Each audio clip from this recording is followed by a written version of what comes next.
Thank you and good evening. I'm from the Gibraltar Women's Association. We predominantly speak about women's issues, and I want to talk about feminism in today's society. Feminists are portrayed very differently. Feminists are not angry, or we don't hate men. As feminists, we do not believe women are better than men or that women deserve special privileges. We do not believe we are victims. Men have privilege, white people have privilege, and wealthy people have privilege. Feminism is about creating a level playing field. It is about inclusion. A feminist only has one aim. All humans, male and female, should have equal political, economic, and social rights. Gibraltar Housewives Association was started on the 16th of February 1966 by Angela Smith, a young mother of 3 children. A visionary who, against social expectations of the day, decided to take a stance and form Gibraltar's first association of women. It was in reaction to local and international issues affecting Gibraltar post-World War II. Over 250 women congregated in Parish Hall for the first meeting, and the first committee was elected. The name was changed in the 80s to the Gibraltar Women's Association, as it's known today, to incorporate all facets of women in Gibraltar. Today we aim to be the voice for women in Gibraltar to protect interests of our community. We also actively promote gender equality so men and women shape our society in equal measure and highlight and counter discrimination against women in Gibraltar.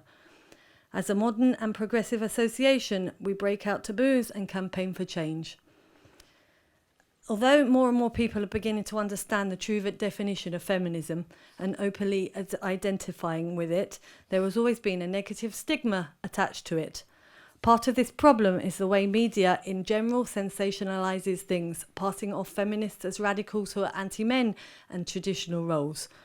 What we really want is to be women, workers, mothers, to be given the ability and freedom to be able to choose to do whatever we want to do with respect, equally and without discrimination. Feminists can be misunderstood. Some people say, I don't need feminism because I don't choose to ignore the fact that men have issues too. And I don't need feminism because I already have equal rights. This is a misguided view of what a feminist is. Being a feminist has nothing to do with how you look, what you wear, who you date, or your sexuality. Being a female feminist doesn't mean you think women deserve special rights. It means you know we deserve equal ones. This is especially so in Gibraltar. You just need to look at our parliament, top jobs, and even the Brexit committee to see this. Women are equally qualified and educated, yet we do not reach the top jobs. In part, this has to do with our antiquated paternity system. It's in fact one of the worst in Europe, despite Gibraltar leading in our total GDP. The laws and systems need updating so women, and indeed their male counterparts, are not stigmatised for caring for future generations or even the elderly or the sick.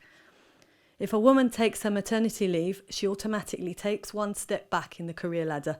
Most workers are parents, yet how many fathers are expected to take time off if their child is sick or to run home to pick up kids from school? If a woman works late, she is automatically stigmatised and thought to be abandoning her children. When does this ever apply to a male? Criticism. Socially, we have developed to criticise each other's choices. We critique each other whether we don't have children or we have too many. This starts the moment a woman is born. We focus on looks and not actions. We are already dividing the sexes into social norms and frown on any division from this. It is a massive progress for Gibraltar and that the social division in our schools is moving forward into co-education. This will alleviate the divide between men and women that is dominant but very hard to see from where we are sitting. Single-sex education is proven to be misogynistic and chauvinist behaviour. While a primary purpose of feminism is to empower women, it does not mean feminists view all women as weak and oppressed. Feminists are not aiming to make women stronger. They already know that they're strong. They just want society to see this too. Feminists believe each person should be viewed based on their individual strengths and capabilities as human being, not the strengths and capabilities assumed of their gender. They believe every person should be treated equally, not because of gender, but in spite of it. Why do we still need feminism? There are some people who believe that feminism is a thing of the past, that we don't need it anymore because the patriarchal system no longer exists. After all, we can vote, right? That's true. In fact, in all demographics, females vote more than men do. Yet, in Gibraltar, women still hold less than 10% of seats in Parliament, even though we make up more than half of the population. Some believe that the patriarchal system doesn't exist because we have equal employment opportunities. But is this really the case? Would there still be a 23% gender pay gap? It's great that so many women today feel like they have equal opportunities as men. If it wasn't for past feminist movements, who knows where we would be today. But we still need feminism, and we will continue to need it until every other woman in the world feels this way. We still need feminism because when people get married, it is assumed that the woman will take the man's last name. Even those who are not married, the children tend to take the father's last name, which, due to our location, can cause issues with travelling. Because when women are assaulted, they are often the ones who feel ashamed.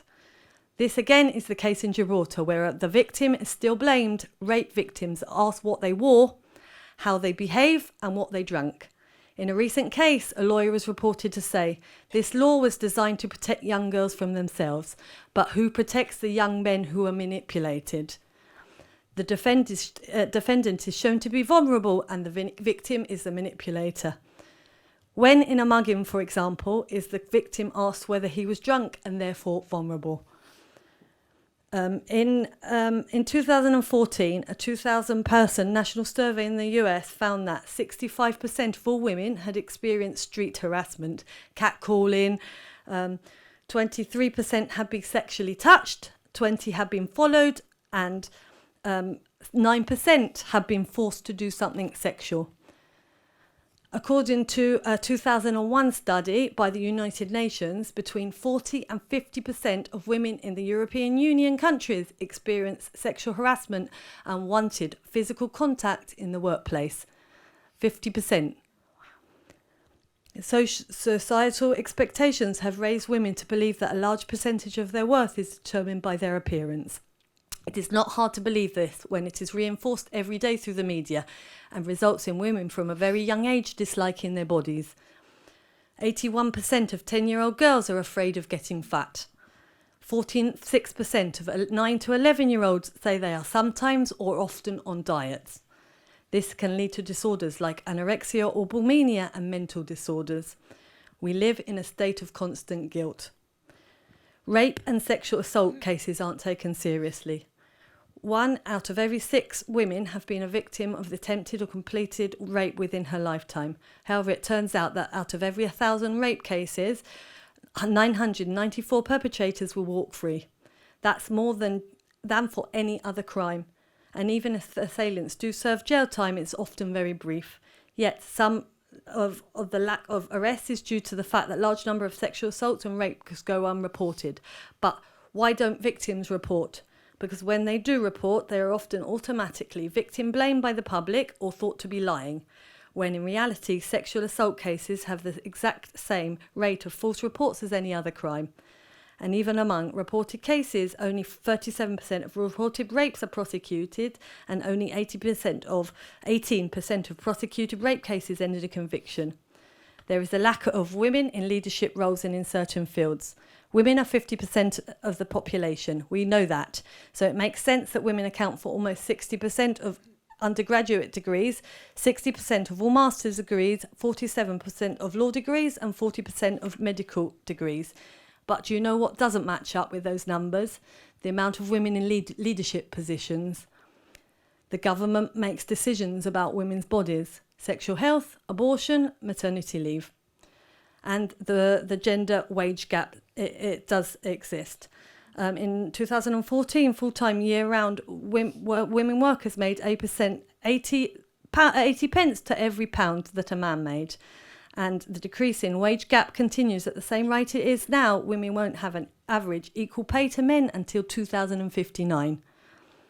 That counts every year as not being paid as from October. Additionally, it is important to point out that the choices of some women to work in less profitable careers, negotiate less and work fewer hours are choices that are highly influenced by societal expectations about womanhood.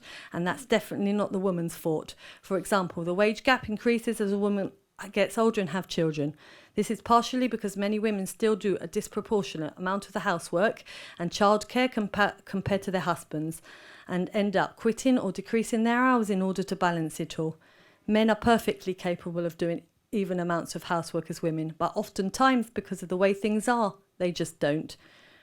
We still need feminism because we teach women how to prevent rape, instead of teaching people not to view women as objects. Because women are told that walking alone at night makes them an easy target. We still need feminism because our bodies are still being legislated, because McDonald's still asks us whether we want a girl or a boy toy.